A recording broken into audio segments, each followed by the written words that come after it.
Amen and amen. Praise the Lord. Praise God. Habang tayo nakatayo mga kapatid ay ating basahin ang ating teksto. Magandang umaga sa lahat. At maging sa ating mga panauhin kung meron. Exodus chapter 32. Tayo po ay nasa ikasampung bahagi ng ating series, The Book of Exodus. Ang ating paksa ngayon ay saved from destruction through intercession. Okay, let's read from verse 30. And on the next day, Moses said to the people, "You yourselves have committed a great sin. And now I am going up to the Lord. Perhaps I can make atonement for your sin." Then Moses returned to the Lord and said, "Oh, the people has committed a great sin, and they have made a god of gold for themselves.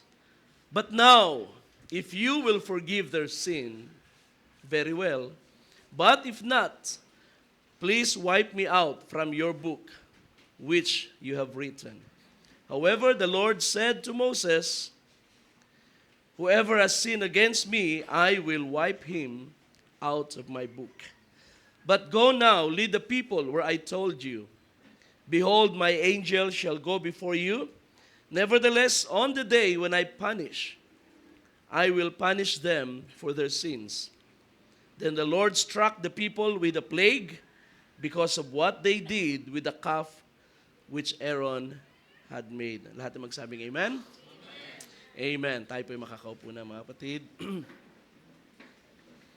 Praise God. So, ang ating paksa ngayon na binigyan ko ng title na Save from Destruction Through Intercession ay i-cover natin ang chapter 32, 33 hanggang 34. So malayo-layo na ating naabot sa Book of Exodus at malapit nang matapos. Sana pag natapos to, tapos na rin ang paglalakbay natin. Sapagkat marami na rin tayong nadaanan sa buhay na ito. At sabi ng isang testimony kanina, nakakapagod na. Well, talaga nakakapagod. Ang katawan ay napapagod. Pero nararanasan nyo ba na ang pagkataong loob ay palakas ng palakas? Amen. Yun naman ang dapat nating tingnan, mga kapatid. You know, sometimes di natin may iwasan para bang magbulay-bulay sa mga nararanasan natin, sa mga dinadaanan nating mga problema. Pero alam naman natin na sa mga panahon ng ganyang problema, doon natin talaga nararamdaman ang paggawa ng Diyos. Doon natin nararanasan ang pagkilos ng Kanyang kamay. Doon natin natatanggap ang assurance na hindi tayo iniwan ng ating Panginoon. Praise God. Kaya talagang pinakamaganda kapag tayo nasa gitna ng problema, magpuri sa Diyos, maglingkod sa Diyos, sumamba sa Diyos. Amen. Hanggang sa yung mga pressure ng buhay, hindi mo na masyadong mararamdaman. Amen. So it's one thing na huwag ma-stress, pero isang bagay rin yung hindi mo na namamalayan yung stress. Dahil nagagalakang palagi sa Diyos. Amen. Totoo na dati-rati ang stress, hindi naman sakit yan eh. Ngayon lang yan sa ating panahon naging sakit. Pero tandaan natin na hindi tayo tinawag ng Diyos para pabayaan tayo sa gitna ng ating mga problema. Yan ang ating nakita sa buhay ng Israel sa ating pag-aaral. Hindi sila tinawag ng Diyos para pabayaan. Kaya lang ang naging problema ng Israel, sila yung nakakalimot sa Diyos, nakakalimot sa gawa ng Diyos, at napakabilis nilang magreklamo. Kung alam lang nila, ang Diyos ay laging nagbabantay sa kanila. At ang lahat at maraming palatandaan ng Diyos sa buhay nila na hindi nawala ang Diyos, lagi nilang kasama ang Diyos. Kung kaya't yun ang ating gawin, mga kapatid. Tingnan natin lagi ang mga palatandaan sa ating paligid na kasama natin ng Diyos. Amen? At sabi ng Bible, hindi lumipas ang isang panahon sa kasaysayan na ang Diyos ay nawalan ng saksi. Hindi nawalan ng witness ang Diyos sa lupa. Kaya kung magiging spiritual ang ating mga paningin, makikita natin sa ating paligid, there are so many signs that God is with us. And God goes with us, mga kapatid. Praise God. So, ngayon, sa ating paksa ngayon, saved from destruction through intercession, ang chapter 32, 33 at 34 ay dadaanan natin ang ilang mga key events na nangyari dito at ito ay isisentro natin sa intercessory work ni Moses. Sapagkat ang nangyari dito sa part na ito, sa chapter 32, ang Israel ay nagkasala sa Diyos ng isang malaking kasalanan. Sa mismong paanan ng bundok ng Sinai, doon sila nag-commit ng idolatry. At ito ay 40 days lang after na ang Diyos ay nag-confirm ng tipan sa kanila. 40 days earlier, nabasa sa nakaraan, nabasa natin ang in-establish ng Diyos ang tipan at nangusap ang Diyos sa bundok ng Sinai, ibinigay ang 10 utos, ang mga ordinances, at lahat sila ay nagsabing lahat ng sinalita ng Diyos ay gagawin namin. 40 days later, idolatry agad. Napakabilis, ano? Kaya huwag tayong magtaka kung bakit, kung may mga mananampalataya sa ating panahon na isang linggo, ang sarap-sarap magpuri sa Diyos, ang tapang-tapang. Pero paglipas ng ilang linggo, lupaypay na naman sa pananampalataya. Hindi ito ang nais ng Diyos, pero ito isang realidad. At ito'y nangyayari at pwede nating matutunan kung paanong hindi ito mangyari sa ating buhay kung ang karanasan ng Israel ay matutunan natin. We can learn lessons from others' failures. Diba? Sabi nila, experience daw is the best teacher. Probably. Pero I would say na may mga karanasan ang iba na hindi kailangang maulit sa atin. Diba? Ang failure ng iba ay hindi naman kailangan maulit sa atin para masabi nating I learned my lesson.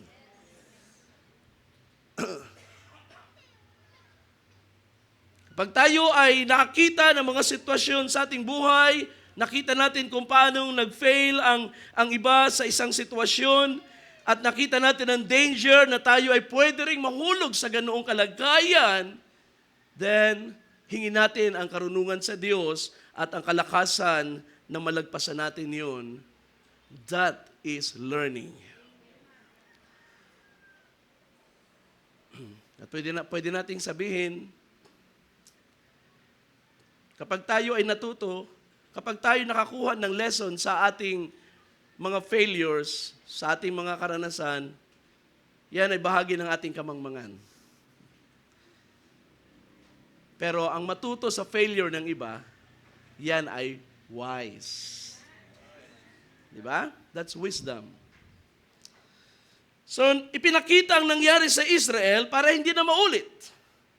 Para hindi na mangyari sa ating buhay. Now, tingnan ninyo ang failure ng Israel dito. 40 days after na ibigay ng Diyos ang tipan, pagkatapos nilang mangako, sila ay nag-commit agad ng idolatry sa paanan ng bundok ng Sinai. At yan ang mabasa natin sa chapter 32, verse 1 hanggang 6. Basahin natin yan mamaya. And then from verse 7 hanggang 10, nagalit ang Diyos. Sabi niya kay Moses, Moses, bumaba ka.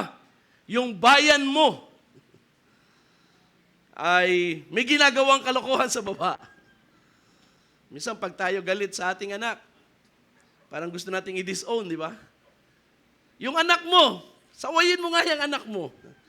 Kaya sabi ng asawa mo, anak mo rin naman yan eh. Ganon din pala ang Diyos. Moses, yung bayan mo, nandun sa baba, may ginagawang kasalanan. binalikan siya ng Moses. Pagdating sa verse 15, si Moses naman ang nagsalita, Panginoon, bayan mo yan. So, mababasa rin natin sa chapter 32, sa verse 15 hanggang 29 na nagalit si Moses nung siya bumaba na at nakita niya ang ginagawa ng Israel. Dala niya ang 10 utos, yung 2 tapyas ng bato, at sa galit niya, ito ay kanyang ibinato. At dinurog. So, parang yung galit ng Diyos, kani-kanina lang, ay kaniyang pinapahupa, ngayon naman, siya na yung nagagalit. Pero dito sa ating teksto ngayon, ay nagsumamo si Moses. So yung verse 30 hanggang 35 nating binasa ay ito ang intercession ni Moses. Sabi niya, you committed a great sin and I am going up to the Lord. Perhaps I can make atonement for you or for your sins. Baka sakaling ako ay makakuha ng kapatawaran para sa iyong mga kasalanan. Baka sakaling matakpan ang inyong mga kasalanan. And then, ang chapter 33 at 34 ito ay restoration actually ng Israel pagkatapos na si Moses ay nag-intercede sa Diyos. Sa chapter 33, nagbigay ang Diyos ng instruction na ipagpatuloy ang paglalakbay. At ganun din, ang assurance ng presence ng Diyos ay ibinigay ng Diyos kay Moses. Sapagkat nagalit nga ang Diyos, so ngayon, hindi alam ni Moses kung kasama pa nila ang Diyos. Kasi sabi ng Diyos dyan sa chapter 33, ipagpatuloy na ninyong paglalakbay mula sa bundok na ito at hindi ko kayo sasamahan.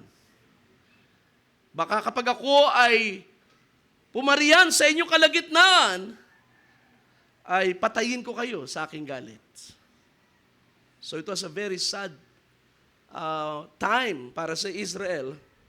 Kaya si Moses ay nagsumamo, sabi niya, Panginoon, kung hindi mo kami sasamahan, ay hindi na kami aalis dito. Wag mo na kami dalhin sa lupang pangako kung hindi mo kami sasamahan. So ibinigay ng Diyos ang assurance, I will go with you. My presence will go with you. Ang chapter 34 naman ay yung binasag ni Moses na 2 tapyas ng bato, pinagawa ng Diyos kay Moses, gumawa ka ulit ng 2 tapyas ng bato, and then dalhin mo sa bundok, isusulat ko ulit ang aking mga utos. And then, nagkaroon ng renewing ng covenants. So, 40 days pa lang, nagkaroon na agad ng renewal ng covenants. So, ganun na nangyari. Inulit ng Diyos ang tipan at binigyang diin muli ng Diyos ang kaniyang mga utos sa Israel at inexplain pa in details ang ilang mga bagay. And then, sa pinakahuli ng 34, ay na-reestablish ang leadership ni Moses. Dito natin mababasa, mula verse 29, ang pagniningning ng mukha ni Moses dahil sa siya ay nagstay ulit sa presence ng Diyos ng 40 days. So, inabot ng 80 days ang pananatili ni Moses sa bundok. Nagkaroon lang ng kaunting panahon na siya bumaba and then bumalik ulit siya. Another 40 days and 40 nights sa piling ng Diyos. Pagbaba niya, ang kaniyang mukha ay nagniningning. At ito ay natakot ang Israel na lumapit sa kanya. So ang kanyang mukha ay nilagyan ng talukbong upang hindi masilaw ang Israel sa kinang ng kanyang mukha. Ang part na yan ay pag-re-establish ng leadership ni Moses sapagkat doon sa pagkakasala ng Israel sa paggawa ng Diyos-Diyosan, ang unang nilang ginawa doon ay kinwestiyon nila ang leadership ni Moses at sila ay nag-demand na magkaroon ng Diyos na maglilid sa kanila. So doon lumitaw ang idolatry. So yan yung ating i-cover ngayon. I hope na ma makuha natin sa maikling oras, try nating bigyan na lang ng diin ng ilang mahalagang mga bagay na may kinalaman sa ating paksa ngayon. Intercession. Nais kong mag-dwell ngayon tayo sa idea ng intercession. Nung Wednesday ay ating napag-usapan ang tinuro ni Paul sa Book of Hebrews patungkol sa perfection ng paglilingkod sa Diyos, perfection ng gawa ng Diyos sa kanyang mga mananampalataya, kasakdalan ng pananampalataya, kasakdalan ng pagpapabanal sa mga pagpapasakdal sa mga pinabanal sa pamamagitan ng sakdal na handog sa ilalim ng bagong tipan na tinawag ni Pablo na better covenant. At sa better covenant na ito, sa new covenant, ay mayroon tayong perfect high priest. At yan ay walang iba ang ating Panginoong Yesus. So doon sa Hebrews ay naroon din ang idea ng intercessory work, intercession. Sapagkat yan ay isang trabaho ng priest. Pero since hindi pa nagsimulang mabuild ang temple, sa nakaraan ay pinag-usapan natin ang instruction sa pag-build ng temple. Pagdating dito, hindi pa ito nagawa. Sa chapter 35 pa lang sila magsisimula ng construction. So, hindi pa actually nag-function ang Aaronic priesthood. Ganun pa man, sa mga pamilya o sa mga household na mga mananamba sa Diyos, there is always a priest. At sa mga pamilya, it is always the head of the family. Ang pangulo ng tahanan, so yung ama. Kapag ang family ay sasamba, the father, the head of the house, leads the whole family in worship. So yan ay ginawa ni Abraham. At nang dumating ang panahon ni Isaac, ginawa yan ni Isaac. Nang dumating ang panahon ni Jacob, ginawa yan ni Jacob. Sa Bethel, dinala niya ang kanyang buong pamilya sa Bethel. So that is the practice, ano? At kung ang mananamba naman sa Diyos ay isang buong bayan, so there is a whole sabihin nating city na worshiper sa Diyos, then it is the king. The king who stands as priest. And that is why sa Genesis 14 na-encounter natin, na-encounter ni Abraham si Melchizedek.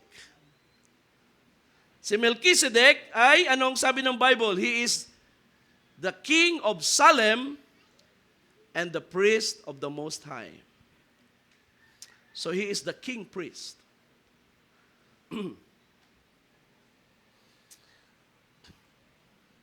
Ang istorya ni Job, maaaring hindi ito ay separate at ito ay separate na istorya, pero ang aklat ni Job ay isa sa pinakamatandang aklat sa Old Testament at sa mga nag-aaral sa mga Bible scholars, they believe na ang aklat ni Job o ang istorya ng buhay ni Job ay either panahon ni Abraham or much earlier than Abraham's time.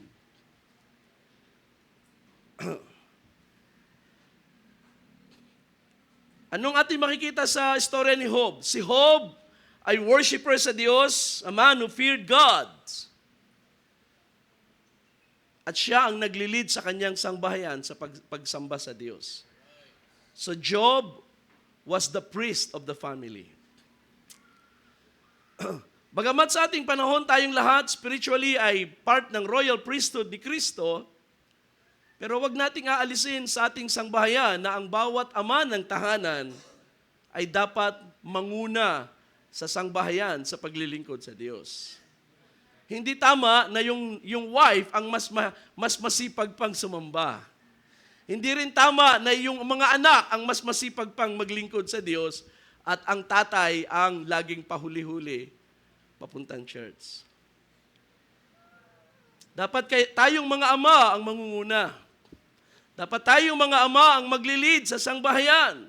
Tayo ang magbabudget ng pamasahe papuntang church. Tayo ang magpaplano kung paano ang ating pamilya ay ma-involve sa paglilingkod sa Diyos.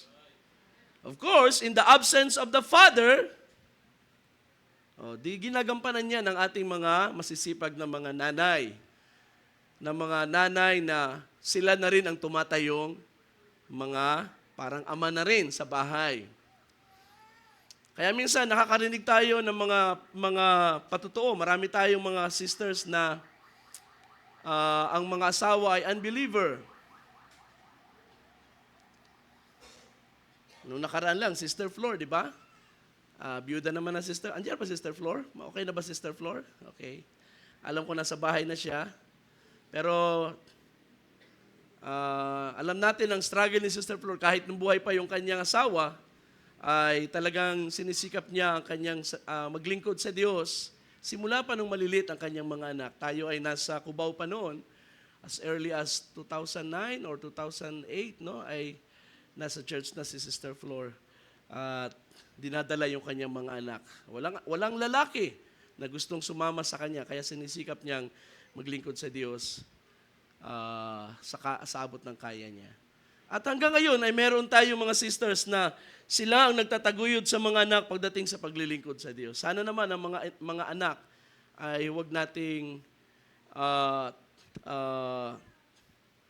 baliwalain ang sacrifice ng ating mga nanay na nanguna sa atin sa paglilingkod sa Diyos. Sila yung nag-aakay sa atin para dalhin tayo sa church. Huwag nating sayangin ang biyaya na yan. Sapagkat in the absence of a father to lead us, parang si Moses, there was a time na si Moses gusto maglingkod sa Diyos, pero napabayaan niya yung kanyang pamilya.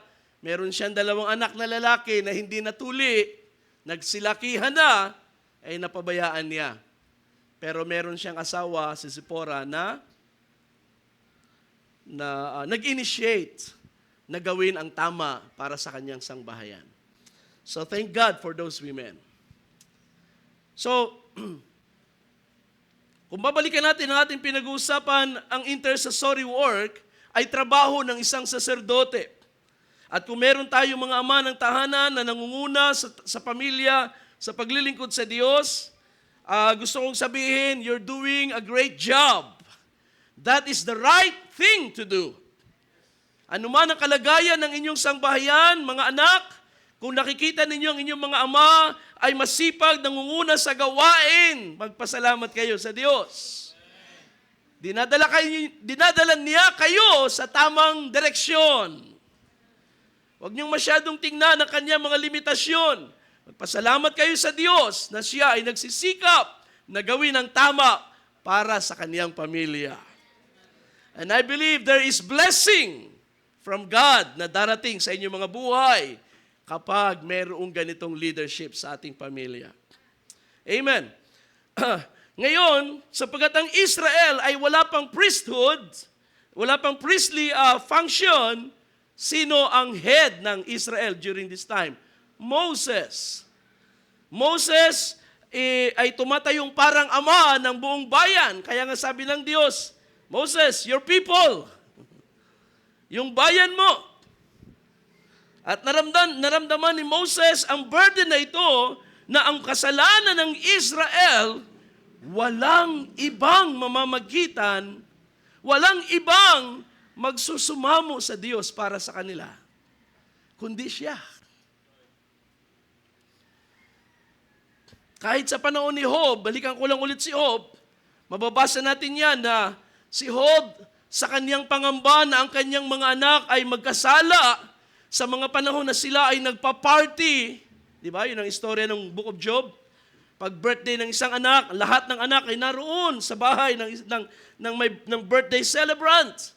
At si Job ay nag-aalala na ang kanyang mga anak ay baka magkasala sa Diyos. Kaya sa halip na siya ay makisaya sa party, siya ay nandun, nasa harap ng isang altar na nanalangin para sa kaniyang mga anak. Di ba napakaganda? na ang ama ng kanilang sangbahayan ay mas priority na itama ang pamilya sa paglilingkod sa Diyos. At si Moses ay dumating sa ganitong kalagayan. Now, gusto kong tingnan muna natin ang kasalanan ng Israel. Kung ating babasahin ang 32 ngayon, verse 1. So tingnan natin muna ang verse 1 hanggang 5. So when the people saw that Moses delayed to come down from the mountain, the people assembled around Aaron and said to him, "Come, make us a god who will go before us. For this Moses, the man who brought us up from the land of Egypt, we do not know what happened to him." So it seems like natural concern, pero actually, ito ay pagbaba nila sa leadership ni Moses. Moses has been away in the mountain doing a work. Alam nila kung nasaan si Moses, nasa bundok, sa piling ng Diyos. Tinatanggap mula sa Diyos ang tipan o ang mga kautusan na magiging expression ng kanilang relasyon sa Diyos, pero hindi sila makapaghintay. 40 days na nasa bundok si Moses, they questioned his leadership. Sabi nila, hindi namin alam kung ano nangyari sa kanya. Kaya, sabi nila, make us a god. Sabi nila kay Aaron, gawan mo kami ng Diyos-Diyosan na mangunguna sa amin, who will go before us. So in short, they want a God who will lead them. I don't know, hindi ba nila napapansin sa oras na yan, sa panahon na yon, na habang sila nagpaplano ng ganito, yung bundok, makulimlim, at makapalang ulap doon sa tuktok ng bundok, mayroong mga thunderings and lightnings, at yun ay palatandaan na nag-uusap si Moses at ang kanilang Diyos. Tapos dito sa baba, nagkukudita sila. Make us a God who will go before us. Ito namang si Aaron, anong sabi niya? Aaron said to them, "Tear off the gold rings which are in the ears of your wives, your sons, and your daughters, and bring them to me." So all the people tore off the gold rings which were in their ears and brought them to Aaron. Then he took the gold from their hands and fashioned it with an engraving tool and made it into a cast metal calf. And they said, "This is your God, Israel, who brought you up from the land of Egypt."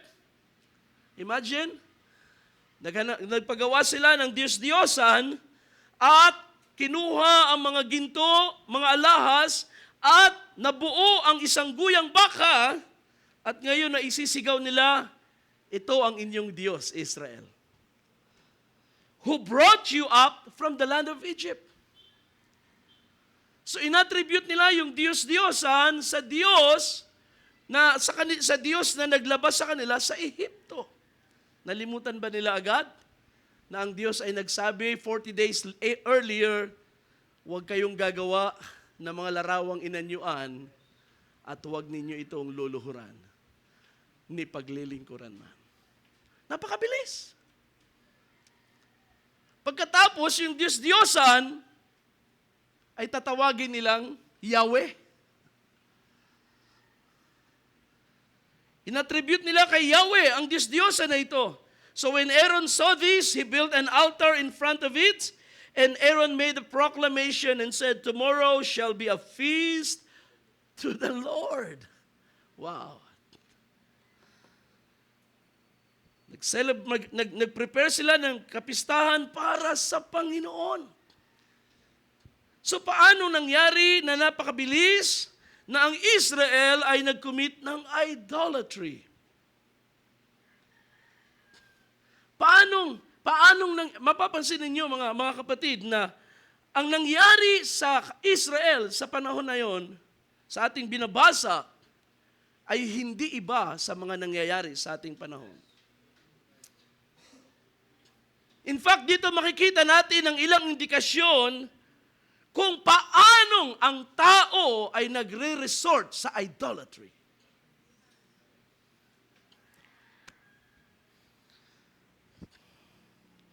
Kung mapapansin natin, ang Israel ay nag-alala na si Moses ay wala, na hindi bumabalik. Kinwestiyon nila ang authority ni Moses, sapagkat sabi ni Moses, kung atras tayo sa Exodus 24, sabi ni Moses, akit ako sa Panginoon at babalik ako. Hintayin ninyo dahil babalik ako. Pero ngayon ay kinu-question nila ang authority ni Moses and they could no longer wait for God's instruction. Okay? So, hindi na sila makapaghintay sa instruction mula sa Diyos. At dahil hindi na sila makapaghintay, ano ang kanilang ginawa? Nag-attempt sila na bigyan ng solusyon ang kanilang sitwasyon sa pamamagitan ng makataong paraan. Ano ang resulta? Idol. Diyos-diyosan ang resulta. Kaya makikita natin na ang Diyos-diyosan ay hindi nakafix, hindi lang isang bagay na binuo o inanyuan na niluluhuran sa isang corner. Ang Diyos-diyosan, kung ating makikita, ay bunga ng imahinasyon ng tao. Ito ay resulta ng imahinasyon ng tao sa kaniyang pag-attempt na solusyonan ang kaniyang problema, and it results in an idol.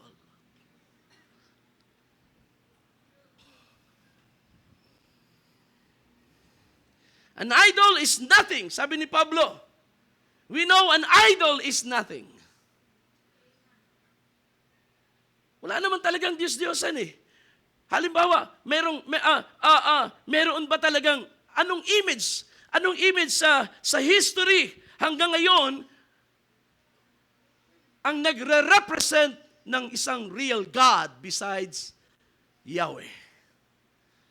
Ang larawan ni Baal, meron ba talagang Diyos na nasa likod nito na nire-represent ni Baal?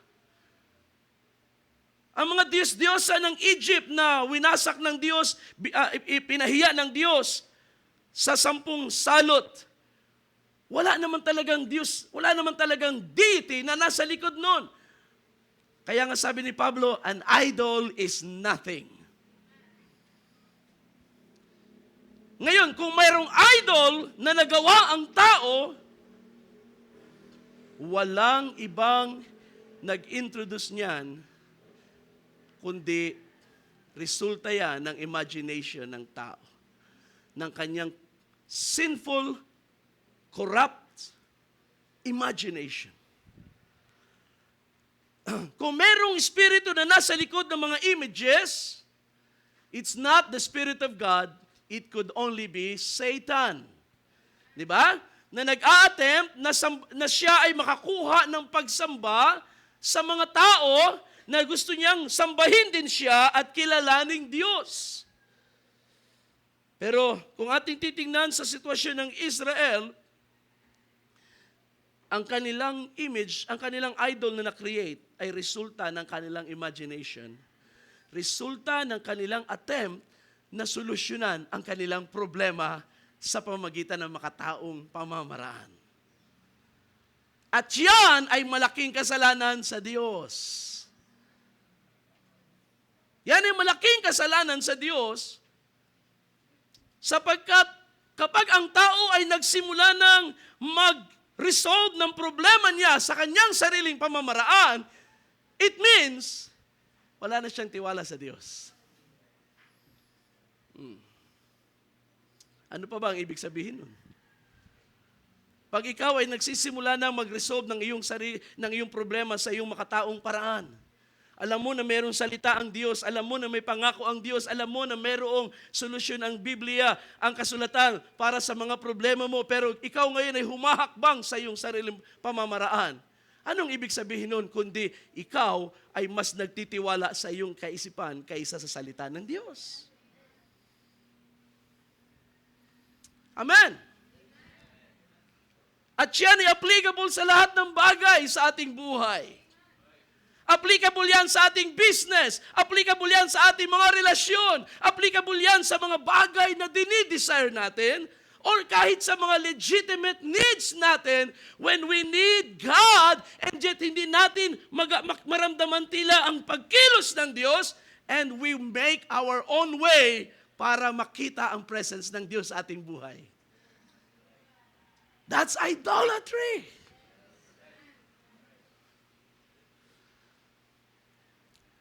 Now, base dito sa scripture na to, makikita ninyo na ang mga icons at images ng RCC ay napakalinaw na idolatry. Kahit pa sabihin nila na ito ay pag-alaala namin sa Panginoong Jesus. The fact na sila'y gumawa ng larawan at tinawag na ito ay si Jesus the Nazarene, sabi natin Black Nazarene, o ito ina-attribute nila kay Jesus, that is already idolatry. Kahit hindi mo pa yan luhuran, that is already idolatry. Bakit? Dahil yan ay resulta ng iyong kaisipan. Yung gusto mo na makuha ang tulong ng Diyos, pero nagre-resort ka sa iyong imagination para maramdaman ang presence ng Diyos. You're making an idol. At kapag tayo ay nagre-resort na sa ating mga pamamaraan para lamang maging masabing tama ang ating sitwasyon, gusto ko maglingkod sa Diyos, pero hindi ko makita, mahirapan akong gawin ang sinasabi ng Diyos, kaya ako na lang ay gagawa ng aking sariling paraan ng paglilingkod sa Diyos. That's idolatry. Napakalinaw. At dito, natikman ng Israel ang galit ng Diyos. For the first time, ang Israel ay na-threaten, under threat. Hindi sa kamay ng kaaway, hindi sa kamay ng gutom, hindi sa kamay ng mamatay sa uhaw, hindi siya na-threaten sa laki ng dagat na pula. Ang Israel ay under threat by the wrath of God. Intindihan ninyo? Sa Israel, hindi nila kailangan mag-alala sa galit ng Diyos. Ang kanilang pinoproblema, galit ni Pharaoh. Ang kanilang pinoproblema ay yung dagat na pula.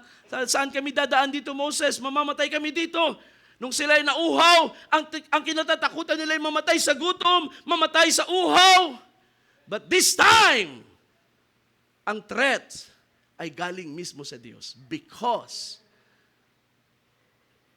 sinuway nila agad ang isang utos ng Diyos. Shall not make an idol.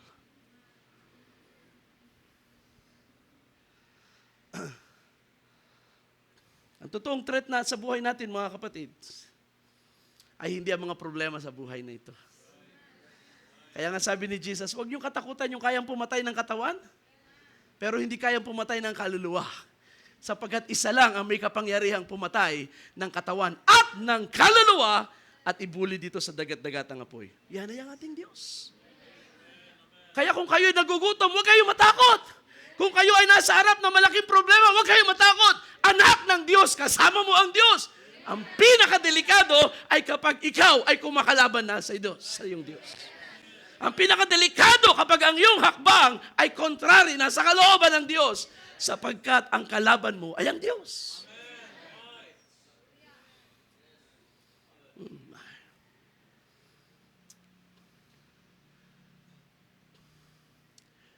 Kaya maraming mga tao hindi naintindihan ang pananampalataya. Kapag nakita natin ang ating mga needs, iiwanan natin ang paglilingkod sa Diyos, ipaprioritize ang pera, ipaprioritize ang kumita, sa pag-aakala na ang threat sa buhay ay ang mawalan ng pera. Totoo pa rin ang salita ng Biblia na nagsasabing, matanda na ako at mulang pagkabata ay hindi ko na nakita ng isang matuwid ay pinabayaan ng Diyos. Ang gutom kailanman ay hindi pumatay sa isang anak ng Diyos. Ang pagkauhaw ay hindi naging threat sa buhay ng isang naglilingkod sa Diyos. At kung ang mga bagay na ito ay walang kayang i-threat, walang pwedeng ilagay na pagkatakot sa atin. Yan ang sinasabi ni Pablo, who can be against us if God is for us? Yun ang pinakamahalagang bagay. Make sure na ang Diyos ay kakampi natin. At kapag kakampi mo ang Diyos, then wala ka nang kailangang ikatakot sa buhay na ito. You can rest, you can sleep in peace, you can rise up in the morning and walk peacefully sa gitna ng panganib. You can live a peaceful life knowing that God is for you. Hallelujah! Glory to God. Kaya huwag kayong mag-alala kung kayo mawala ng mga business partners. Ang Diyos ay nagbibigay, ang Diyos ang kumuha, papalitan niya ng Diyos. Amen! Hindi sila may hawak ng iyong kasaganaan, ang Diyos! Glory to God! Hallelujah! Hindi business partner sa lupa, hindi sa kanya nakasalalay ang iyong paginahawa. Ang pinakamagandang business partner ay ang Diyos! Unahin mo ang Diyos, ibigay mo ang para sa Diyos, and God will protect you. All the way. Hallelujah. Sa pinakamalalim na dagat, sa pinakamataas na bundok, sasamahan ka ng Diyos. Amen. So nakita ninyo, an idol is nothing. Kaya lang, it becomes something because it is an insult. Ito ay insulto sa Diyos mo. Pag nag-build ka na ng idol sa isip, it becomes an insult against your God. Sabi pa nga ng Panginoon sa ibang panahon, ang Israel kapag mayroong mga karamdaman, saan sila nagpupunta? Doon sa mga Diyos-Diyosan, mga witchcraft. Nagpapahilot doon sa mga aswang, di aswang, no? Mga barang. At kung sino-sino may mga bulong at may mga orasyon sa bundok ng Banahaw at kung saan-saan. Alam niyo ba sabi ng Panginoon? Well, is there not a balm in Gilead? Wala bang balmo sa Gilead? Ibig sabihin ng balmo sa Gilead, ito ay is actually panggamot na nagagamit ng mga Israelites during that time. Pero ang punto ng propeta ay ang Diyos. Wala bang Diyos sa Gilead? Wala bang Diyos sa Israel? Para kapag may problema kayo, naghahanap kayo ng Diyos-Diyosan. We have a God. A living God. Amen? At sabi nung inawit nating song leader kanina, ang salita ng Diyos ay nagsasabing, I am healed. Ang salita niya ay nagsasabing, I am filled. I am free. Glory to God. So it becomes something kapag ito ay nabuo because it is an insult against the living God. Kaya nga, buntahan lang natin ang Romans chapter 1. Mapapansin ninyo rito sa exposition ni Paul. Sabi sa verse 18, for the wrath of God is revealed from heaven against all ungodliness and unrighteousness of people who suppress the truth in unrighteousness. Because that which is known about God is clear, is evident within them, for God made it evident to them. Since the creation of the world, His invisible attributes, that is, His eternal power and divine nature have been clearly perceived, being understood by what has been made, so that they are without excuse. So, meron pala mga proof na may Diyos eh. Pero ano nangyari? 21, but even though they knew God, they did not honor Him as God or give thanks, but they become futile in their reasonings. And their senseless heart were darkened. Claiming to be wise, they became fools, and they exchanged the glory of the incorruptible God for an image in the form of corruptible, mankind, birds, four-footed animals, and crawling creatures. So, nakita ninyo? Saan galing yung mga idols? Corrupt minds. Kapag ayaw nating maniwala sa salita ng Diyos, ayaw nating kilalanin ang buhay na Diyos, at sa ating paligid ay napakalinaw, maraming ebidensya na may Diyos na buhay, Pag yan ay inignore natin, saan tayo mapupunta? Pag tayo dumaan sa mga crisis ng buhay, papasok tayo sa ating imagination, we create our own gods. We mold our own idols. Kaya ang pinakadelikadong idols ay yung hindi nakikita sa altar, kundi yung nasa isip natin ngayon. Na habang nababasa mo ang salita ng Diyos, nagre-reason out ka, hindi naman siguro yan totoo. That is already an idol in the making.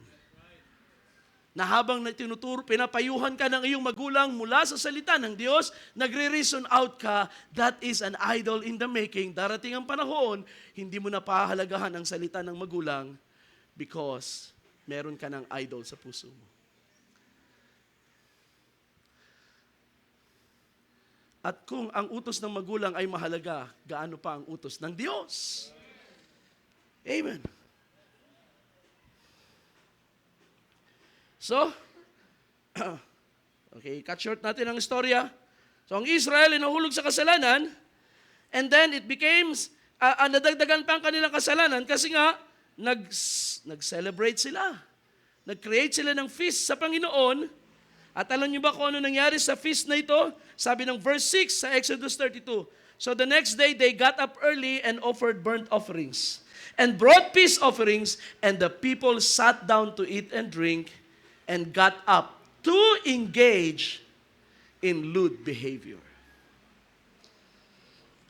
Sa King James ay, they got up to dance. Maaring sa salitang dance ay parang, sumayaw lang naman eh. But you see mga kapatid, it is proven sa history at sa Bible na kapag merong idolatry at kapag ang mga tao ay nag-celebrate sa kanilang idol, ang outcome nito lagi ay sexual na mga excesses. Kahit sa panahon ng New Testament, sa panahon nila Pablo, and that way sa Corinth, ay problema rin ang mga bagay na ito sa mga kababaihan, sa society ng Corinth, sa Corinthian church, sa kanilang city, ay merong ganitong mga practices na mga pagsumasamba sa kanilang mga idols. They end up performing sexual acts. So, one sin leads to greater sin, to another sin, to another sin. Unless ito ay isuko sa Diyos. Amen?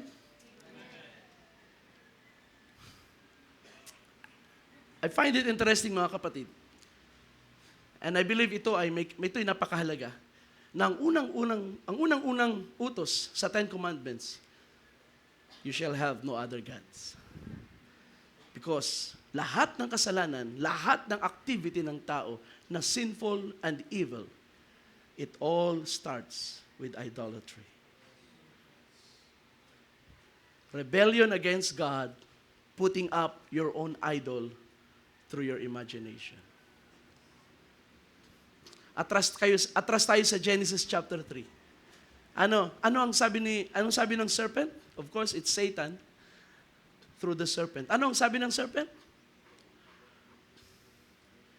You shall not surely die, because God knows. On the day you eat of it, of the fruit of it, your eyes will be opened, and you will be like gods. You see? It begins with idolatry. Your eyes will be open. You will be like gods, knowing good and evil. Kaya doon sa 10 utos ng Diyos, He starts with this statement, you will have no other gods before me. I am the Lord your God. Hallelujah! Kaya nga, ang gospel ay dumating sa atin, ang unang-unang dapat nating makilala ay hindi ang anumang bagay sa buhay na ito. Bago ma-resolve ang ating mga problema sa kasalanan, kailangan nating makilala muna kung sino ang Diyos. At ang Diyos na yan ay dumating sa atin sa pamamagitan ng ating Panginoong Jesucristo. At At kung pupuntahan niyo ang 1 John chapter 5, sa verse 20, inintroduce kinlarify ni John kung sino ang tunay na Diyos. Sabi niya, this is the true God and eternal life. Speaking of Jesus Christ. At pagdating sa dulong verse 21, beware of idols. Beware of idols.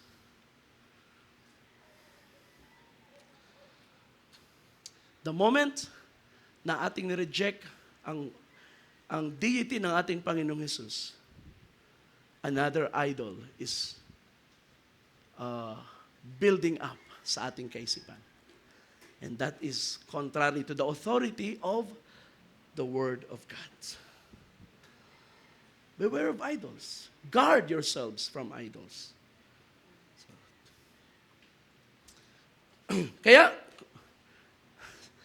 lagpasan na lang natin yung si Moses ay nagalit, binasag niya ang dalawang tapyas na bato, dinurog ito. Binasag niya rin yung Diyos-Diyosan at pagkatapos dinurog ng pinong-pino, tapos binudbud niya doon sa tubig at pinainom ang mga Israelites doon sa tubig na yun. So na-express ang galit ng Diyos sa pamagitan ng galit ni Moses. It was righteous anger. At pinainom sila mula doon sa dinurog na Diyos-Diyosan. Ito'y nagpapakita na kailangang anihin ng Israel ang consequence ng kanyang kasalanan, ng kanyang mabigat na kasalanan. But even then, si Moses ay humakbang sa isang napakalaking hakbang. Aakit muli ako sa Diyos. Perhaps I can make atonement for your sins. So dito ngayon pumasok ang intercession. Napakaganda ng ginawa ni Moses. Very exemplary, and naniniwala ko na ito'y reflection din ng intercessory work ni Jesus Christ. Alam niyo kung gaano kahalaga ang intercession, mga kapatid. There's another word na very similar, and that is the mediatorial work. Mediator and intercessor, they look similar. Pero iba ang intercession. Ang mediator ay namamagitan at walang kinakampihan. Normally, pag ikaw ay mediator, hindi ka pwedeng pumanig sa left or sa right. Pero ang intercessor ay iba. Ikaw ay tumatayo in behalf of one party. Right? Ikaw ay tumatayo sa harap ng isang partido alang-alang sa kabilang partido. Yan ang intercessor. At yan ang ginawa ni Moses, na siya ay nagsumamo sa Diyos at tumayo sa harap ng Diyos alang-alang sa Israel.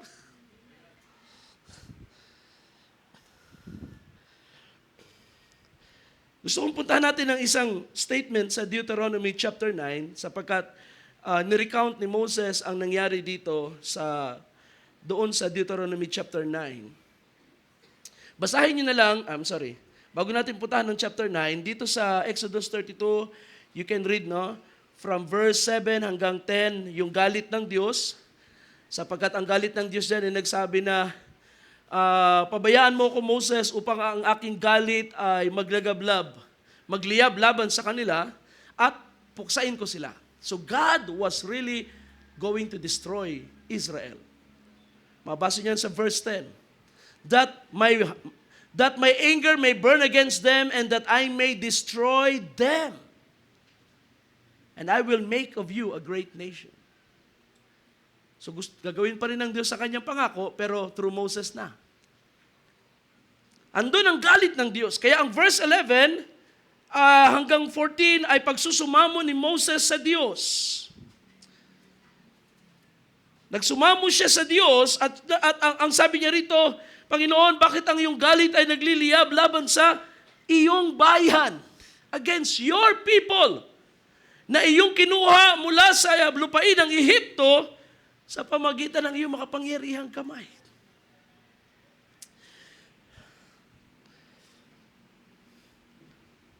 Alam mo ba kung ano magiging resulta nito?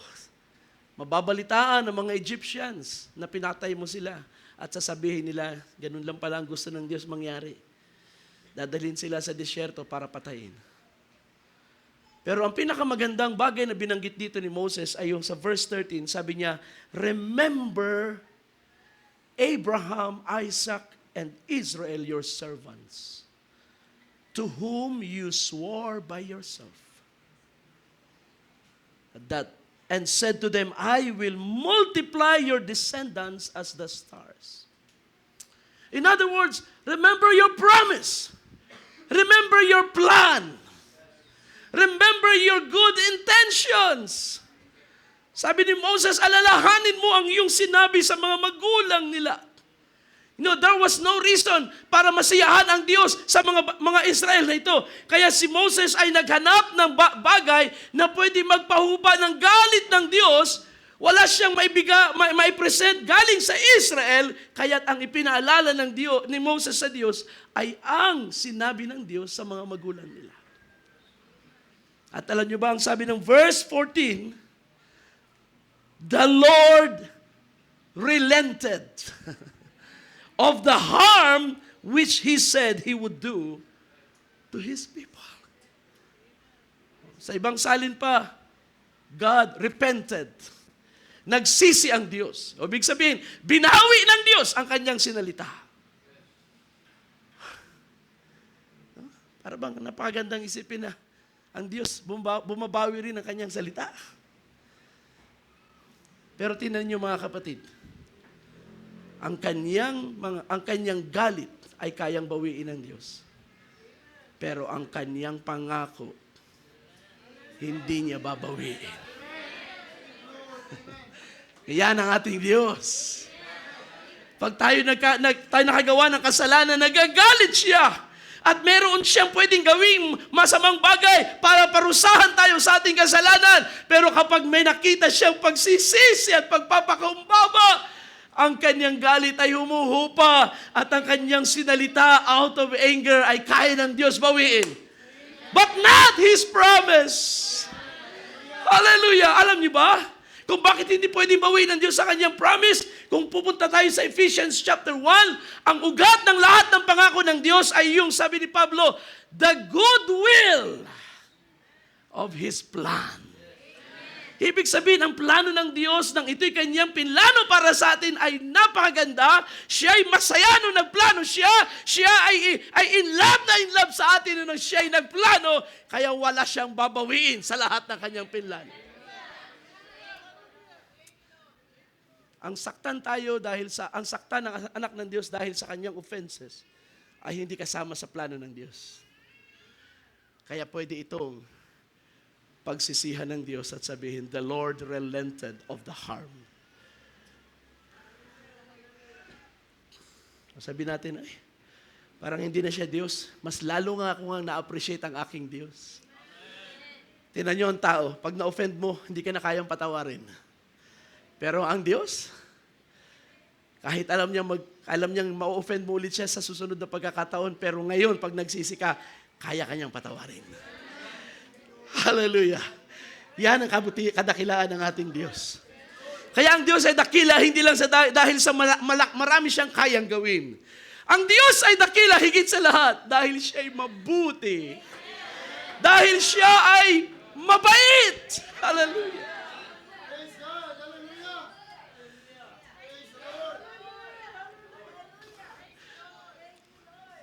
Kagabi, nagbubulay-bulay ako sa salita na sa Ephesians 4:32, sabi ni Pablo, be kind to one another and be forgiving to one another. Sabi ni Paul, katulad din naman, just like God forgave us in Christ. Alam niyo ba kung anong, merong word na ginamit si Pablo doon, yung salitang kind, ay Christos. Alright? Christos. Sabi niya, maging Kristos kayo sa isa't isa. Kagaya naman ng Diyos, pinatawad kayo sa inyong mga sala kay Kristo. Naintindihan ninyo yun? Gusto niyang i-imitate natin ang kaniyang pagpapatawad. Na maging mapagpatawad, na maging mabait kayo sa isa't isa. Kung kayo man may naka-offend sa inyo ng mga tao, asawa ninyo, anak ninyo, kahit pa kapatid, kahit pa manggagawa, be kind. Because kindness is a character of God. Amen? God forgave us out of His kindness. At ang demonstration ng kanyang Kristos ay si Kristo. Oh, how beautiful. Kaya, ang tunay na iglesia ni Kristo ay mabait. She has the Spirit of Christ. She has the Spirit of kindness. Mapagpatawad. Madaling masuyo. Naalala ko tuloy ang aking tatay, si Pastor Franco. Pastor Franco ay mabagsik pagdating sa pulpito. Matigas din magsalita. At masakit magsalita. Kapag mayroon siya nakitang kasalanan at kapag may nakita siyang offense, especially against the Word of God and against the ministry, masakit magsalita si Pastor Franco. Pero alam ninyo, mabait. Mabait in the sense na kapag ang taong naka-offend ay lumapit sa kanya at humingi ng tawad, nagpakumbaba, kahit gaano kalaki ang galit nun, pakabilis na magpatawad. At yun ay karakter ni Kristo. At ang Israel ay nakaranas ng kabutihan ng Diyos. Now, tingnan ninyo, paano nila naranasan ang kabutihan ng Diyos? Wala silang mabuting nagawa. Wala silang pwedeng i-present na mabuting bagay sa Diyos para sila ipatawarin. Kaya ang intercessor, si Moses, humarap sa Diyos, wala siyang dalang kabutihan ng Israel para pahupain ang galit ng Diyos laban sa Israel. Pero ang kanyang dinala ay ang mismong salita ng Diyos na kanyang binitawan out of His goodwill. Out of the good pleasure of His will, nang sabihin niya, Abraham, I will bless you. I will multiply you. At nang yun ay pinaalala ni Moses, God relented. Ang Diyos, binawi niya ang kanyang galit. Wow. Napuntahan ninyo ang Deuteronomy chapter 9. Dito mararamdaman ninyo rito ang galit ng Diyos dahil ni-recount ni Moses ang nangyari. Pwede niyong basahin ang whole chapter, pero pupunta lang ako sa verse 17 siguro para hindi mahaba. So I took hold of the two tablets, sabi ni Moses, and threw them from my two hands and smashed them to pieces before your eyes. Then I fell down before the Lord like the first time. So there was a first time na siya ay nagsumamo na para sa Israel. At sabi niya, I fell down before the Lord like the first time.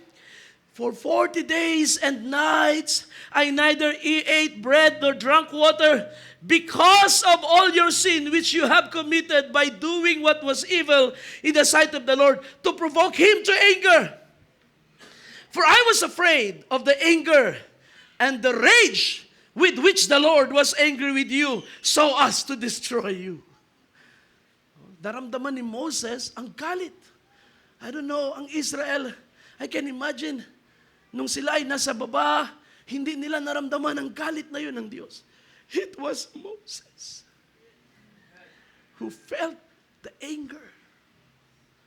Oh, ang Israel, they were oblivious. Lalo na siguro kung lasing na sila, nagsasayawan na.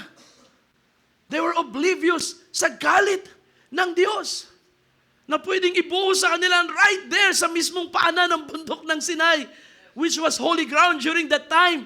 Doon nila ginawa ang karumaldumal na kasalanan. They were oblivious of the anger and the wrath and the rage na anytime ay pwedeng ibuhos ng Diyos. It was Moses who felt it. At anong sabi ni Moses?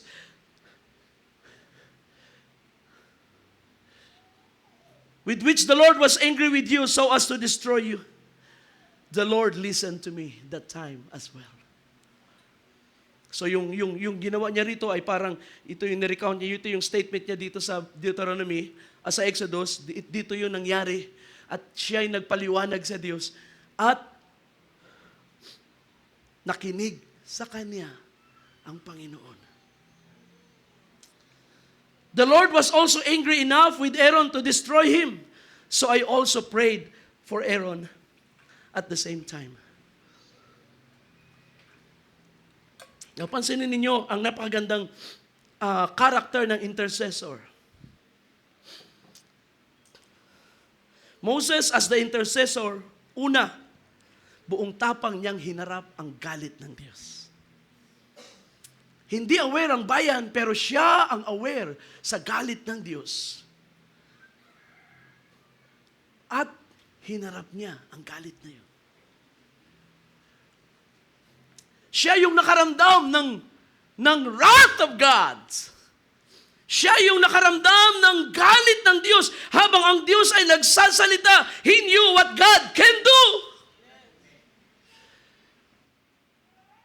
So hinarap niya ang galit na yun. Kaya sa ating teksto, kung balikan niyo dito, Exodus 32, nandun din yun, na kanya umakyat siya sa bundok at sabi niya, Panginoon, forgive the sin of these people. If you will forgive them, very well. But if not, narito ako na lang ang iyong patayin. Nakita ninyo? Yan ang intercessor. To be an intercessor, kailangan maging ready ang intercessor na itaya ang kanyang buhay alang-alang doon sa mga tao na gusto niyang i-present at ipagsamo sa harap ng Diyos. He must be ready, he must be willing to lay down his life for the people. At ito ang ginawa ni Moses. Sabi niya, Lord, if you will forgive them, very well, but if not, ako na lang ang iyong patayin. Nakita niyo ba ang Espiritu ng ating Panginoong Hesus? Amen? Minsan ang mga tao easy-go-lucky sa buhay. Nung tayo ay mga unbeliever pa, hindi rin naman natin masyadong naramdaman ang galit ng Diyos. Lalo na kung komportable tayo sa lupa, maraming pera, walang masyadong pressure sa buhay, hindi natin masyadong nararamdaman ang galit ng Diyos. So tayo ay idol worshiper na gumagawa ng lahat ng karumaldumal na gawa, and we don't feel the wrath of God. It was Jesus who felt the wrath of God for us. Kaya nga ating Panginoon sa Gethsemane umiiyak, Ama, palagpasin mo ang sarong ito, magagawa mo ang lahat ng bagay. Ganun man, magkaganon pa man, hindi ang aking kalooban na mangyari, kundi ang iyong kalooban. He bore our sins. The reality, mga kapatid, is maraming mga sinners sa lupa, hindi nila alam ang galit ng Diyos ay naghihintay sa kanila. That's why sinasabi natin, ang pagsisisi ay laging nasa huli. Because it is when kapag ang tao ay nasa lake of fire na, doon lang nila mararamdaman ang lubos na panghihinayang. Pag sila ay namatay na sa lupa at pumanaw na at dinala na ang kaluluwa sa Hades, doon lang nila mararamdaman ang panghihinayang. Because nung tayo'y nasa lupa, hindi natin masyadong nararamdaman ang wrath of God. Dahil ito ay, ang buhay natin ay nakikindi coat ng comfort sa buhay na ito. Pero si Jesus, alam niya ang galit na yun. That's the reason, sabi ng Biblia, niligtas tayo ni Kristo sa galit ng Diyos. He saved us from God's wrath.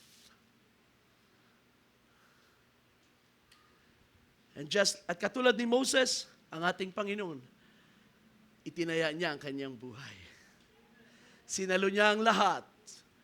Idinipa niya ang kanyang kamay sa krus. At nung siya ay nakadipa sa krus, ay narinig ng mga tao ang pinakamasarap na salita. Ama, patawarin mo sila. Hindi nila nalalaman ang kanilang ginagawa. They don't know, they are under condemnation. Hindi nila alam ang bigat ng iyong galit, Ama, patawarin mo sila.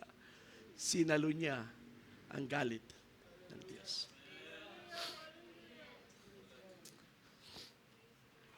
Now, tingnan ninyo mga kapatid ang resulta. Kapag ang intercessor ay humarap at nagsumamo alang-alang sa isang partido. Sa kaso ni Moses, ang sabi ng Deuteronomy 32:14, God relented. Ang sabi ng Deuteronomy 9:21, God listened to Moses. Kita ninyo? So ibig sabihin, ang pagpapatawad ng Diyos sa kasalanan ng Israel ay walang kinalaman ang kanilang pagpapakumbaba. Walang kinalaman ang kanilang pagkilala sa kanilang mga mali. God relented, not because nagbago sila ng isip, kundi dahil nakinig ang Diyos sa intercessor. Naintindihan niyo yun? Kaya nga sabi ni Paul, ulitin ko yung sinabi ko kanina sa sa Ephesians 4:32, even as God forgave us in Christ. You see? Pinatawad tayo ng Diyos sa ating mga sala kay Kristo. Kung ikaw ay magsisisi ngayon at hindi mo ito pinagsisisihan dahil kay Kristo o sa ilalim ng sacrifice ni Kristo, your sins have no forgiveness. Hindi yan patatawarin. It will not save you. Your repentance will not save you because ang tanging kikilalanin ng Diyos ng mga kasalanang kaya niyang balbawiin ang kanyang wrath ay kapag ito'y inilagay sa ilalim ng isang intercessor. Na righteous intercessor, yung intercessor na kikilalanin ng Diyos, na kapag nakita niya ang sacrifice, ang sabi ng Isaiah 53, ang galit ng Diyos ay huhupa. Hallelujah! Kaya nga sabi ni Paul sa Romans chapter 5, He is the propitiation for our sins. Siya ang pampalubag loob para sa ating mga kasalanan. Hindi ang Diyos lumubag ang loob at niligtas ka dahil sa ikaw ay nagpakumbaba, kundi dahil nagpakumbaba ka at kinilala na si Kristo'y namatay para sa iyo. I hope it's clear, mga kapatid. Totoong napakahalaga ng ating pagsisisi. Magsisi ka kung ikaw may nagawang kasalanan, pagpakumbaba mo yan sa harap ng Diyos, pero kailangan mo ng mamamagitan para sa iyo. Kailangan mo ng magsusumamo para sa iyo. And that is Jesus Christ. Kailangan mo siyang kilalanin sa buhay mo. Israel was forgiven sa panahon na yon. Or sabihin natin, pinalagpas ng Diyos ang kanilang offense. Alang-alang kay Moses.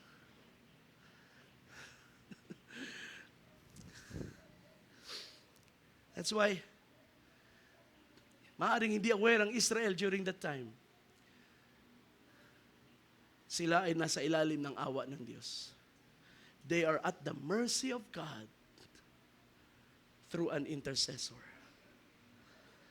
Kapag inalis ang intercessor na yon, ang galit ng Diyos ay babalik sa kanila. Of course, namula na si Moses, ang intercessors in behalf of Israel ay ang high priest. And that's the reason kung bakit ang high priest ay kailangan buhay. Kapag ang namatay ang high priest sa loob ng temple, ibig sabihin, hindi tinanggap ng Diyos ang presence ng priest. Maaaring meron siyang offense sa Diyos, hindi tinanggap ng Diyos ang kanyang presence, at ang sacrifice ay hindi tinanggap ng Diyos, then ang Israel sa labas ay under judgment. And that's the reason kapag namatay ang isang high priest, kailangan meron agad pumalit na high priest na magpapatuloy ng trabaho because Israel is at the mercy of God through intercessor. Kapag nawala yung intercessor na yon, Israel is finished. At tingnan ninyo, nang nireject nila ang Kristo, ano nangyari sa Israel? Nangalat sila. Pinuksa sila ng Diyos.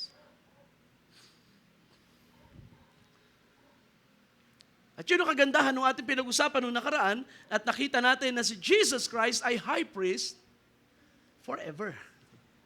Hindi na siya papalitan at hindi kailangan palitan because He lives, He remains forever. At hanggat tayo ay nandito sa lupa, sa buhay na ito, hanggat tayo ay nasa katawan na ito, nangangailangan tayo ng mamamagitan para sa atin. Nangangailangan tayo na magsusumamo para sa atin. All of us. Hindi tayo pwedeng humiwalay, mag-separate ng ministry. Ito si Jesus Christ, total ligtas na ako. I will put up a new ministry at ako ay haharap sa Diyos on my own. It can never happen. Tayo ay nasa ilalim ng biyaya at awa ng Diyos sa pamamagitan ng intercessor, si Jesus Christ. Kaya sabi ni Juan sa 1 John 2, mga kapatid, sinulat ko ito sa inyo upang kayo'y huwag magkasala na. At kung ang sino man ay magkasala sa inyo, huwag niyong kalimutan, meron tayong tagapamagitan sa langit. Ang matuwid na si Jesus. Kita ninyo? Ganun kahalaga ang intercessor. Revelation 1, 2, and 3, ano ang nakita natin? 7 church ages. At sino ang nasa gitna ng 7 ilawan na ginto? The Son of Man. Anong ginagawa niya sa kalagitnaan na yun? Just like the high priest in the Old Testament, tinitrim ang ilawan, iniingatan, nire-refill ng langis upang hindi mamatay ang liwanag ng lampara. Jesus Christ is doing His priestly work, taking care of the church upang hindi mawala ang Espiritu ng Diyos sa kasaysayan ng iglesia. And we thank God for that. Imagine gaano na karaming nangyari sa loob ng Kristyanismo kung walang namagitan para sa church. Matagal nang napuksa, matagal nang natapos ang Kristyanismo. But because may namamagitan, may nag-i-intercede para sa atin. Glory to God. Hallelujah. And that is why we can keep on rejoicing. Kahit pag-aano karaming naging problema mo at ikaw ay nanamlay and suddenly nakaramdam ka ng desire, babalik ako sa Panginoon. You can always come back to church and ikaw ay i-restore ng Panginoon. Bakit? Because there is one who makes intercession for you and me. Hallelujah! Kahit ikaw 10 taon nang nawala sa gawain at maaring inisip na ng church, wala na yan, hindi na natin kasama yan. Maaring siya ay bahala na ang Diyos sa kanya. But after 10 or 15 years, biglang lumitaw, biglang bumalik sa gawain at nagpapakumbaba at nagsusumamo sa Diyos. Mga kapatid, walang itataboy ang Panginoon. Kaya nga siya na andun na mamagitan para sa ganitong mga kaso na minsan dahil sa bigat ng mga problema nalalayo sa paglilingkod. Pero kung sila'y anak ng Diyos, may namamagitan para sa kanila. Ibabalik sila and they can always come back and ma-restore ang fellowship sa ating Diyos. Hindi ba napakabuti? Sabi ng inawit ng isang pamilya noong nakaraan, na nakabalik sa gawain, something keeps holding. He's keeping me faithfully. Sa paglilingkod sa Diyos, may humahawak sa inyo, may umaalalay sa inyo. At kahit kapag kayo na backslide, kung kayo anak ng Diyos, laging may nagbabantay sa inyo. At hindi kayo ipapahamak ng lubos. Sapat lang para ma-recognize mo ang iyong mga pagkakamali. But even then, you will come to acknowledge, oh, I am not completely lost because Jesus is holding me. Jesus keeps on holding me. He won't let me go. Bakit? Because of the good pleasure of His will, that He will not recant, na hindi niya pagsisisihan. Ang kanyang galit ay ibabawiin niya, but not the good pleasure of His will. Oh, blessed be the name of the Lord. Hallelujah, hallelujah. Kung tayo ay nawala sa good pleasure na yan ng Diyos, we can always come back. And that is because somebody is interceding for us. We are saved from destruction through intercession. What a wonderful God! What a blessed God! Yes, He is worthy of your praise. He is worthy of your hallelujah.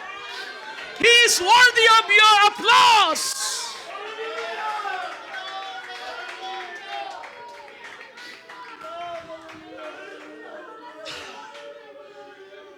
Blessed be the name of the Lord. What a great God.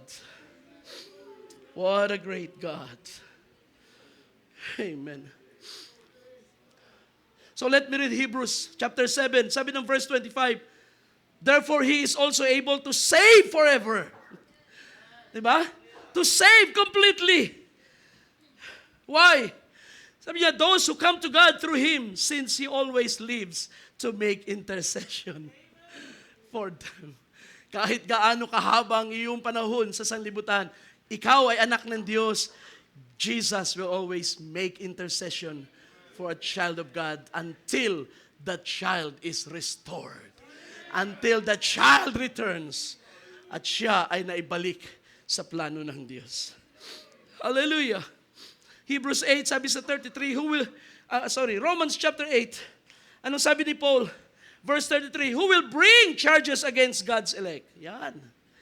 God is the one who justifies.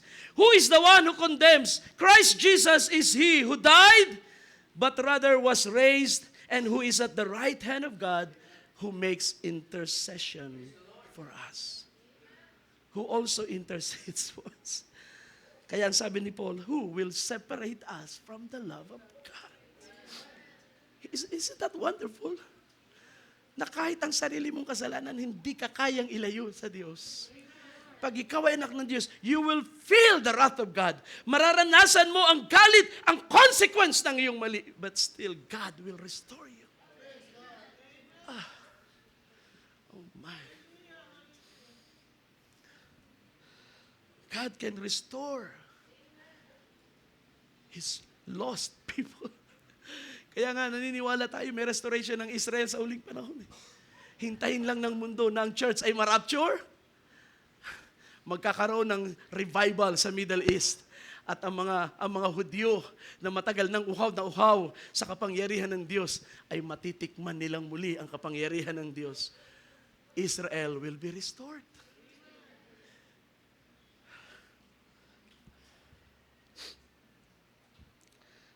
So, tingnan natin. Balikan natin na Exodus 32 o sa 33 tayo hanggang 34. Summarize ko na lamang. So, nag-intercede si Moses. Ano ang resulta? Israel is restored. Pwede nating sabihin na spare ang buhay ng Israel. Nang si Moses ay nagsabi, Lord, ako na lang ang kuhain mo, ako na lang ang burahin mo ang pangalan sa aklat ng buhay. It means, ako na lang ang patayin mo, Panginoon. Anong sagot ng Diyos sa kanya? Sa 33, whoever has sinned against me, I will wipe him out of my book. But go now, lead the people where I told you. Behold, my angel shall go before you. Nevertheless, on the day when I will punish them for their sins. So the Lord struck the people with a plague because of what they did with the calf which Aaron had made. Hindi binanggit kung ilan ang namatay dito, pero I think mabasa niyo sa 1 Corinthians 10, sa recount ni Pablo, na because of this idolatry, 23,000 ang namatay. So, ang judgment ng Diyos ay totoo pa rin. But thank God for the intercession of Moses. Hindi na wipe out ang nation. the journey will continue. So, napakaganda ng resulta ng ginawa ni Moses. Sa chapter 33, sabi ng Panginoon, okay, tuloy niyo na yung paglalakbay. Because nag-intercede si Moses at tinanggap ng Diyos ang kaniyang intercession, tuloy ang paglalakbay ng Israel. Ano pa? Sa chapter 33, ni-reassure ang presence ng Diyos. Nang sabihin ng Diyos, I will not go with you. At si Moses ay nagsumamong muli, Panginoon, if you will not go with us, huwag mo na kami dalhin sa lupang pangako. At anong sagot ng Panginoon? My presence will go with you. You have found favor. Napakaganda ng statement doon. Muli, binigyang diin ang favor ng Diyos ay ibinigay niya sa intercessor. And because of that favor, ang Israel ay na-reassured sa presence ng Diyos by the intercessor. Sabi ng Diyos, I know you by name. Sabi niya kay Moses, you have found favor in my sight. So, sabi niya, my presence will go with you. Amen? Kaya wala kayong aalalahanin. As long as kayo ay na kay Kristo, you can rest assured God will always be present. Rest assured! From morning till evening, God's presence will go with you. Anumang trouble ang haharapin mo, the journey continues sapagkat ikaw ay bumalik kay Kristo ngayon. You have the presence of God to go with you and to bless you on the way. Hallelujah! Kaya yung struggle mo sa trabaho na ikaw lang mag-isa, ngayon may kasama ka na ulit. Hallelujah. May kasama ka na ulit. Hindi lang ikaw ang hawak ng Diyos, pati ang iyong trabaho hawak ng Diyos. Ang iyong business hawak ng Diyos. Ang iyong pamilya hawak ng Diyos. Hallelujah. Ang maliit na ang kakaunti sa iyong buhay, pinalarami ng Diyos. Bakit? Dahil hawak niya. Kapag ito'y nasa kamay niya, ang kaunti ay dumadami. Walang nagigipit, walang kinakapos sapagkat nasa kamay ng Diyos. Hawak ng Diyos. Hallelujah. And then sa 34, sinulat ulit ang dalawang tapyas ang salita ng Diyos sa dalawang tapyas na bato. So binasag yun ni Moses. Ngayon, sabi ng Panginoon, okay, ulitin natin. Gawa ka, mag-prepare ka ngayon. Ikaw na mag-prepare naman ng dalawang tapyas ng bato. Dalhin mo sa bundok. At isinulat muli ng Diyos ang kanyang salita. Napakabait ng Diyos. Minsan tayo magulang pag nainis sa anak. Ikaw na gumawa niya na, pinaghirapan ko yan kanina, sinira mo. Pero ang Diyos, sige Moses, umakyat ka, susulat ka ulit. And then, nirenew ang covenant, binanggit ulit kay Moses ang covenant, habang sinusulat ng Diyos ang kanyang salita sa bato, naririnig ni Moses ang tinig ng Diyos. Practically yung Exodus 25 or 24, inulit dito sa 34.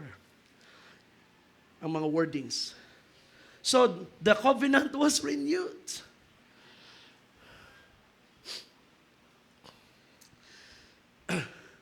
Sinulat muli ang mga salita ng Diyos. Oh, God is so patient.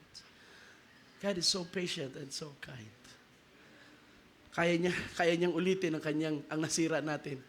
Kaya niyang ayusin uli para sa atin. Just to prove His kindness. Kaya huwag kayong mag-alala. Kung sabihin niyo, ang dami ko ng panahong nasayang, don't worry. Babawi ang Diyos sa'yo. Sipin mo, ang Diyos pa ang babawi. Ang Diyos pa ang nagsabi sa Israel, I will restore. Lahat ng mga years, mga taon na kinain ng mga uod, 4 na klase ng uod, sabi sa Joel. Anong sabi ng Panginoon? I will restore. Wow.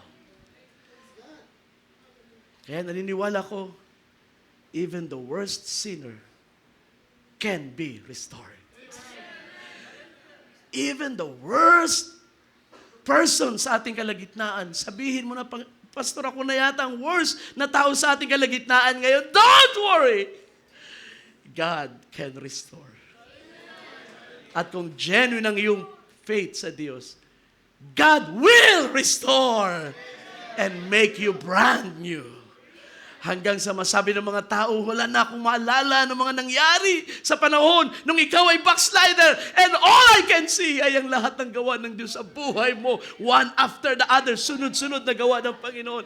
Bakit? That is the power of God's love na nagre-restore sa atin patiently, faithfully. Oh my. I so love the Lord.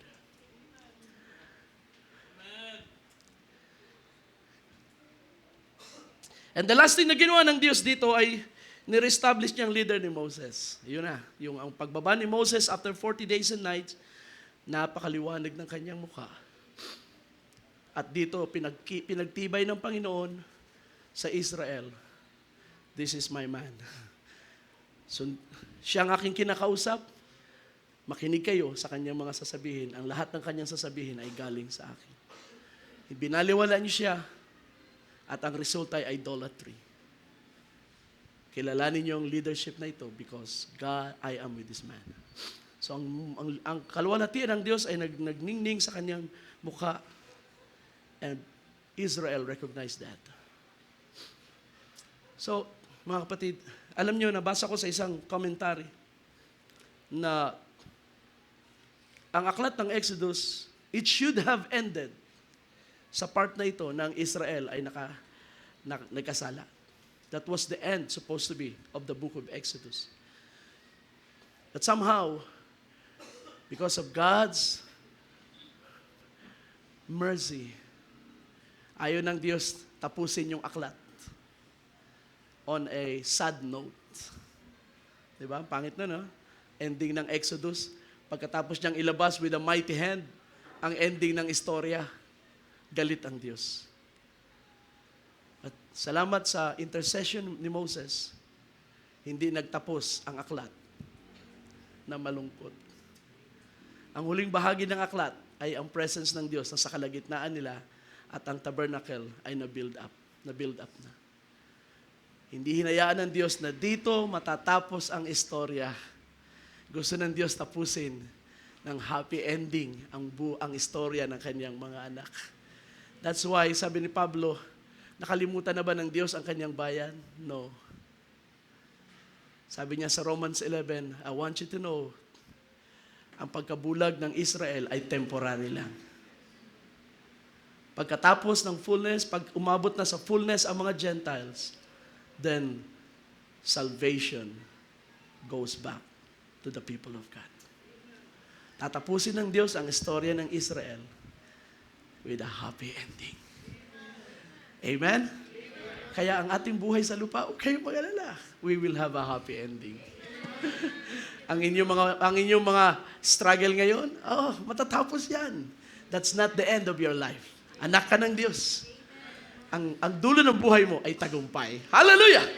Ang dulo ng buhay mo ay favor ng Diyos. Ang destiny mo ay ang pagpapala ng Diyos na kanyang inilaan before the foundation of the world.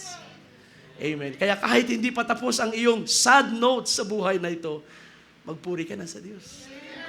Hindi pa tapos ang iyong problema, magpuri ka na sa Diyos. Magbigay ka na ng pasasalamat sa Kanya in advance, Panginoon. Ngayon pa lang, pasasalamatan na kita sapagkat nalaman ko sa iyong salita, I will have a happy ending. Hallelujah. There will be a glorious end sa buhay ko sa ibabaw ng lupa. Hallelujah. Pag natapos ang mga labanan na ito, kami ay papasok sa kaluwalhatian kasama mo. Purihin ang pangalan natin, Panginoon. Palapakan natin ang Panginoon. Praise the Lord, praise the Lord, praise the Lord. Hallelujah. Hallelujah, hallelujah. Tayo tumayong lahat, mga kapatid. Hallelujah, hallelujah. Glory to God, glory to God. What a wonderful story, mga kapatid.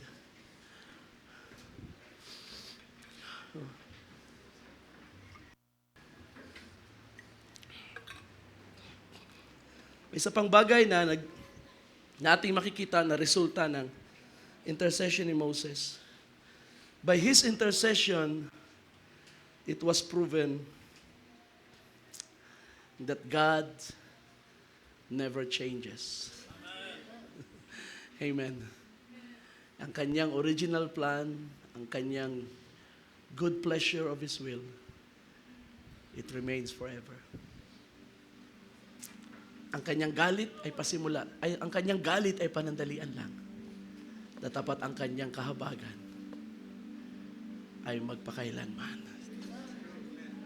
Oh, it is so true. It is so true sa istoryang ito, mga kapatid.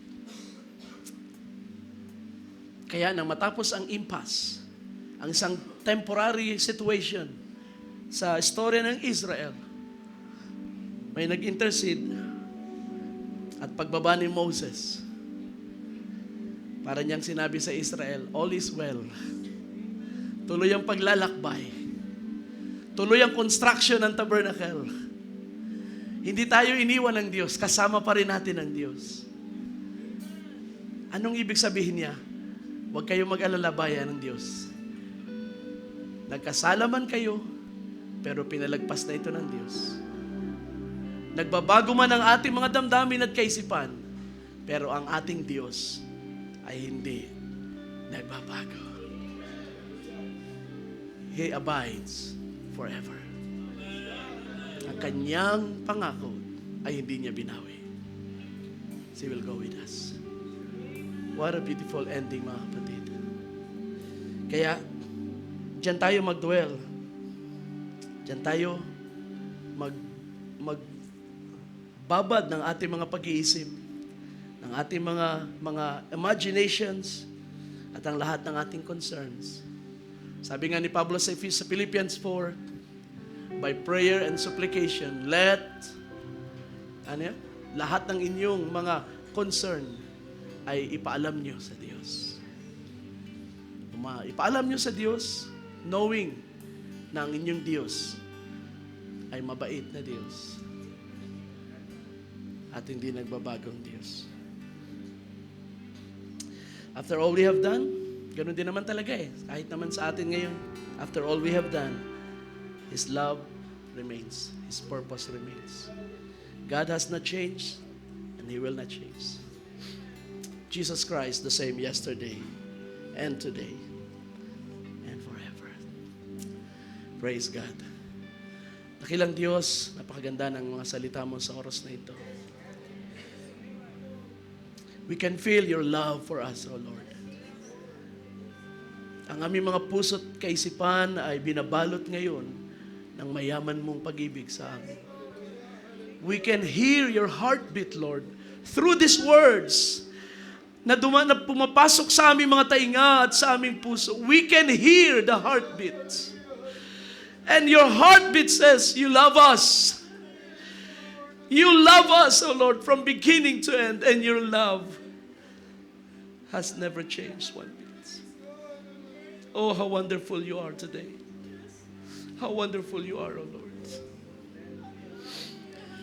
Help us to remain faithful to you. Help us, O Lord, na i-commit din namin ang aming mga sarili na maglingkod sa iyo.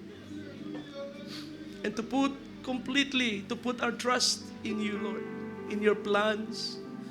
Kung may mga delay, help us not to resort to our human means, Lord, na hindi kami magpilit ng aming sariling pamamaraan. Kung may mga delay sa mga hinihintay namin sa iyo, ay maghintay lang kami, magtiwala sa iyo. Because you will perform your faithful word to us. We honor you today, Lord. Give you glory. Sa buhay ng bawat pamilya sa iglesyang ito, sa buhay ng mga na-backslide na iyong ipinanumbalik, how we give you honor, Lord. Sa restoration ng kalusugan ng mga may karamdaman, we honor you. Sa restoration ng kagalakan ng mga kabataan at ng mga magulang, Lord, we bless you, Lord, sa buhay ng mga kapatid na ito, Diyos. Purihin ka sa alab ng paglilingkod ng mga lalaki at babae sa ministry na ito. Mula sa mga mangangaral hanggang sa mga musician, MC, song leaders, singers, their passion to serve you, Lord. Oh, we bless your name, oh God. Sa alab ng puso ng mga bagong mananampalataya, ng mga lalaki, Lord, na naglilingkod sa humahayo at nagdadala ng iyong salita sa mga tao. How we bless your name. Dakila ka sa buhay ng iyong mga anak. And we know, Lord, there is only one reason kung bakit we can continue on this. Ang aming paglilingkod ay nagpapatuloy and your favor continues, O Lord. We have of Him, O Lord, ang aming mga offenses ay kaya mong lagpasan. Ang aming mga kakulangan ay hindi mo nakikita. And you're always willing to empower your people. Because you have forgiven us in Christ. And you will restore us in Christ. And you will perfect us in Christ. And you will lead us to glory in Christ. Oh, Lord Jesus, we thank you for your life. We thank you, Jesus, for interceding for us. We thank you, Jesus, na ikaw ay tumiba sa krus at hindi mo pinanghinayangan ang iyong buhay. Itinaya mo at sinalo mo ang lahat ng galit ng Ama dahil sa aming mga sala. We thank you, Jesus. Ikaw ang aming great intercessor, ang mighty intercessor, ang aming loving intercessor. And even right now, O Lord, sino man na mayroong offense na nagawa sa iyo, O Lord, kung sila'y magpapakumbaba, you can restore them and bring them back to strength. Hallelujah. And restore the joy of salvation. Because this is who you are. And this is who we are. Mga anak mo, mga taong kinalugdan mong pagbuhusan ng iyong awat biyaya. We are the people of your grace and mercy. It's who we are, Lord. At hindi namin ito sasayangin. We will give you all the glory and honor. You're wonderful. Thank you, Lord Jesus. Thank you, Lord Jesus. Amen.